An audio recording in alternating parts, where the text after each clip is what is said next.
A single sip. That's all it took.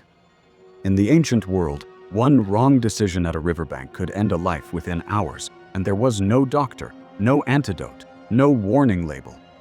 Yet somehow, for hundreds of thousands of years, humans wandered into unfamiliar landscapes, found unfamiliar water, and mostly survived. How? Because water, in the natural world, almost never announces its danger. Poisoned water can look crystal clear. Deadly water can taste sweet. Some of the most lethal sources in history had no smell at all. So the real question isn't just how ancient humans avoided dying of thirst, it's how they learned to trust something that offered them almost no honest signals. Let's start with a real and recorded pattern, not folklore. Colonial explorers in the Americas, Africa, and Australia frequently documented something that puzzled them deeply. Indigenous guides would arrive at a water source, sometimes one the explorers considered perfectly fine, and simply refused to drink. No explanation given immediately, just quiet refusal. And in numerous documented cases, when outsiders drank anyway, they became severely ill or didn't survive the encounter at all. So what did these guides know that outsiders didn't? Part of the answer lies in something scientists now call cultural transmission of ecological knowledge, information passed down across generations, encoded not in textbooks, but in stories, taboos, and rituals. A watering hole might carry a legend about a spirit that punishes those who drink from it. Strip away the supernatural framing, and researchers have found something remarkable underneath.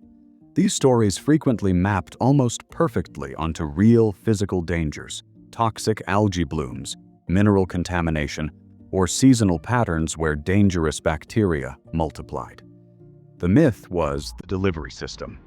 The warning was real. But mythology alone doesn't explain everything, because new water sources, ones with no story attached at all, had to be judged in real time. And this is where human biology enters the picture in a far more direct way. Humans, like many animals, carry an ancient defense system called haste aversion learning. If a food or drink causes illness, even hours later, the brain forms an unusually powerful, almost instant association between that specific taste and danger, one that can last a lifetime after a single exposure. This isn't ordinary memory. Neuroscientists have found it operates through a distinct pathway involving the amygdala and the insular cortex, deeply tied to survival, rather than casual recollection.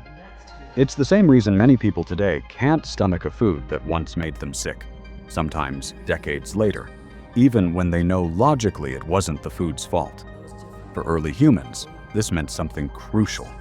A single, bad, non-lethal reaction to slightly contaminated water could permanently encode a warning, sometimes strong enough to alter behavior around that entire water source, or even similar-looking ones, for years. Smell played its own quiet role too. Certain harmful bacteria and decaying organic matter produce compounds like hydrogen sulfide, which the human nose can detect at extraordinarily low concentrations, sometimes just a few parts per billion. That instinctive recoil at the smell of rotten eggs isn't random disgust. It's an ancient chemical alarm tuned by evolution long before germ theory existed, warning of decomposition and possible pathogens without any conscious reasoning required. But here's where the story becomes far more unsettling, because not every deadly water source gives off a smell, a taste, or any sensory clue whatsoever. Consider arsenic contamination, a threat still affecting groundwater in parts of South Asia today. Arsenic-laced water is often colorless, odorless, and tasteless, invisible to every human sense evolution ever built. Communities without modern testing equipment had almost no biological tool capable of detecting it directly. In cases like this, survival didn't come from instinct at all. It came from observation, patient, generational observation, watching which wells correlated with illness over years or even decades, and passing that pattern forward long before anyone understood the underlying chemistry. This reveals something profound about ancient survival. It wasn't a single sense or a single skill. It was layered, overlapping systems, biological instinct handling the detectable threats, and cultural memory handling the invisible ones science hadn't yet named. There's also a fascinating clue hidden in animal behavior, one ancient humans almost certainly relied on. Predators and prey rarely drink from water actively poisoning them, and many cultures developed the practice of watching wildlife activity around a water source before trusting it themselves. Healthy animal tracks, birds drinking without hesitation, insects thriving nearby. These became early indicators, imperfect but valuable, that a source was likely safe. Not foolproof. Animals have different tolerances than humans, and some toxins affect species differently. But combined with taste, smell, and inherited knowledge, it added one more layer to an increasingly sophisticated survival system. And still, mistakes happened. Skeletal remains and historical records show that waterborne illness was, for most of human history, one of the leading causes of death, especially among children, whose immune systems and smaller body mass made them far more vulnerable to contamination. Adults might survive. This wasn't a solved problem. It was a constant, quiet negotiation between risk and necessity, because humans cannot survive more than a few days without water, no matter how uncertain that water might be. Which brings us to something almost paradoxical.